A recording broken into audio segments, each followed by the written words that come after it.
Oh yeah, you know what time it is.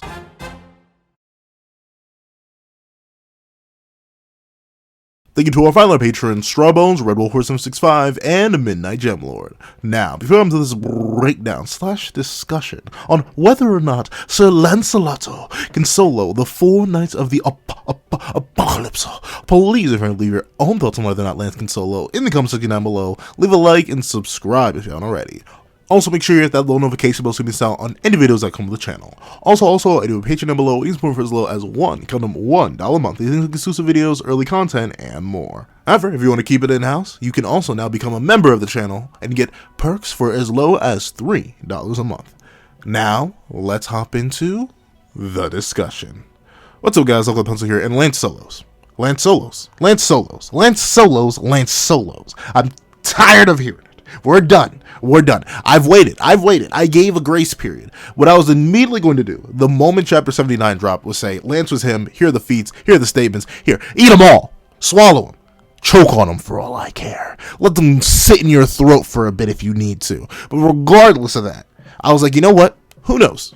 This could just be a long game by Arthur. Maybe there's some sort of illusion still going on. You never know. There could be some sort of mishap that is going down here in this good golly good world. However, I've waited. Chapter 87's out. I'm good. Lance solos. And there's nothing, and I mean nothing, you can do to convince me otherwise. Like, legitimately. And I can't even see the arguments. We can all agree.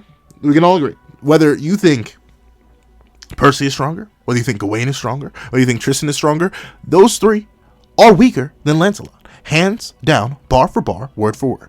If you were to ask me, just based on some simple mathematical scaling, ABC scaling, this is nowhere near that complicated. We have Gawain and Percival struggling to damage Meleagant. That's just it.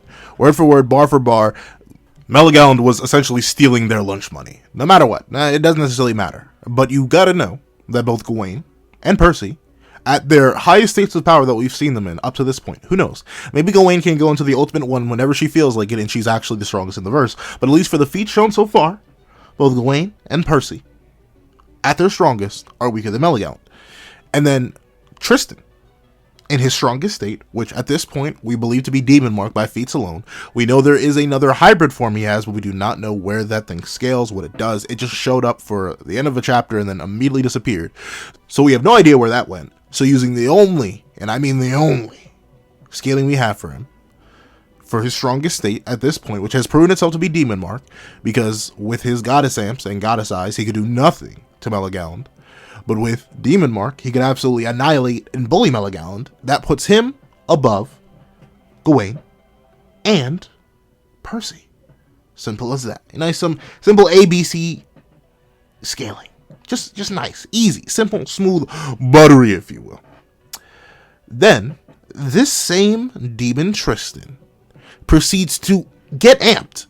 Because we know, as demons get angry and more confused, and as their dark mark grows, they are getting more and more powerful. So this Tristan proceeds to amp himself beyond the state where he was already bullying Meleagant, a character who was bullying Gawain and Tristan.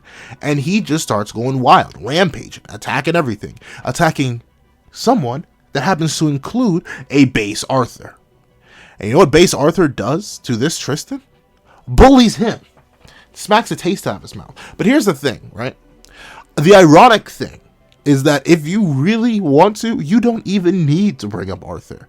You just need to bring the fact that Lancelot picked up a random blade and proceeded to absolutely one-shot body bag and annihilate this amped Tristan with one attack.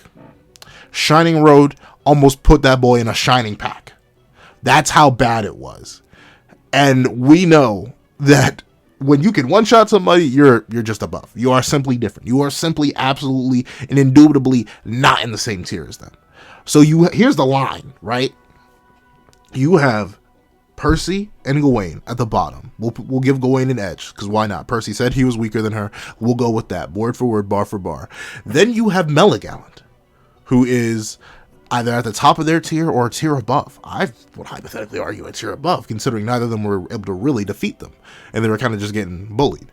Then, a tier above that, you have Demonic Tristan. And then a whole juicy tier above that, you have base Arthur. And then you have the tier above that, which is Lancelot. He one-shots. And in fact, he speed blitzes. You want to know why? Because Demonic Tristan, and once again, who's amped, just could not. It was out of his range. It was not in his prerogative to dodge that Shining Road. It simply was not. His heart was not in the cards for that one. Bro got blitzed and one-tapped. And I feel like that's it. Like, do you really need me to bring it up? Like, oh, yeah, and by the way, this was a suppressed lance that went to bully Demonic Tristan, the strongest of the other 3 knights. And on top of that, this suppressed lance put his foot on base Arthur's chest, tore out his teeth, and mocked him.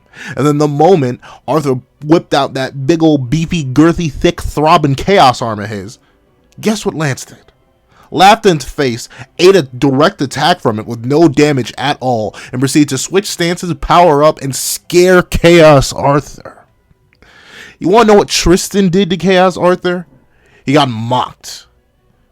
Was told he was an interference, a weakling, something that got in the way. The 3 knights get stomped. Like, I don't... Reasonably, you could have made this argument forever ago. I made this argument forever ago. But now we're back. Now we're back with solid foundation. 100% solid foundation. You could have just used statements, but hey, unless it's the supreme deity of the Demon King, statements seem not to matter. So, with these feats and these statements, and then literally, just genuinely, like, I 100% believe if Lance were to hit Gawain or Percy with a Shining Road, they would just die. Like, the same Shining Road that Tristan got hit with would genuinely 100% beyond a shadow of a doubt absolutely vaporize Gawain and Percival. It would be nasty. It'd be disgusting. You'd have to leave it to the Percy platoon and the Tristan platoon to pick up the pieces of them after they get absolutely... Actually, no, you wouldn't. You just need them to inhale the vapors, so hopefully they can get the leftovers of the strength. Essentially, there are no death amps coming from that for Percy. Percy's getting annihilated. And you know what? Hypothetical argument. Because, someone tried to say this to me. Oh, well, you see, it's just Shining Road that scales strong enough to beat them out. No, it isn't. No, we all know it isn't. That's when you got to bring in Arthur. If someone ever argues, well, Lance's magic could just be exponentially more powerful than him, and he always needs a weapon, and he doesn't always have a weapon, so he can't use Shining Road. He would literally, pummel them into the ground. He could literally throw them through the castle, and then meet them on the other side before they get all the way through the castle and hit them again. You got to realize, base Arthur was looking at Demonic Tristan and was like, yeah, that's kind of light. It's kind of light. You could do better. You could have better standards than this. You're kind of booty. I won't lie to you. You should get your game up. I won't lie. And you know what Arthur said to Lancelot?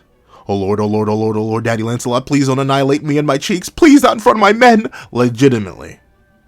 Because he got his foot put on his chest. You gotta realize, if Lancelot has the ability to just punch Arthur in the nose and make him bleed, and tear out his teeth, while suppressed, mind you, this is all suppressed Lance, then what do you want the 4 knights to do?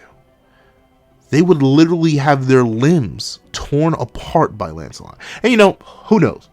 Maybe Lancelot, he would be kind. He would just knock them all out and blitz them. I feel like this is just a clear shut case, and it's going to be like that for a while. Unless Percy gets stabbed through the chest 47 more times exactly, then Lance is going to stay on top.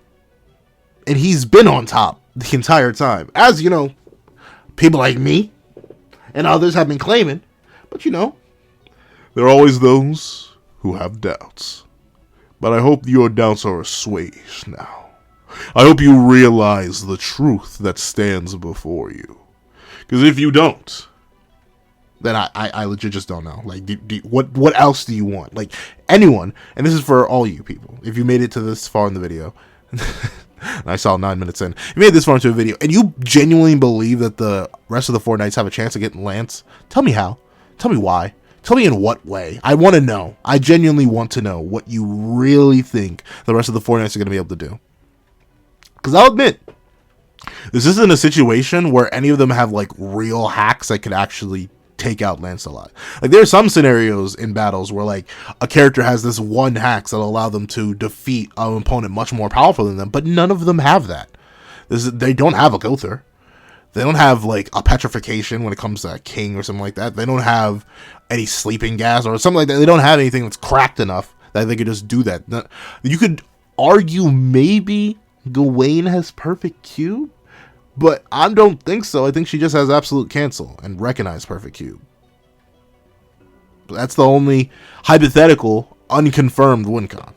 And even then, I don't think Lance is standing around long enough to actually get trapped in the perfect cube. He's going to blitz them all, one-shot them, knock them out. However, that's what I think. Please let me know what you guys think in the comment section down below. Thank you so much for watching. Please do like, share, comment, and subscribe. Make sure that little notification bell to miss out on any videos that come to the channel. Also, I do a page down below. You can for as low as $1 a month. Exclusive videos, early content, and more.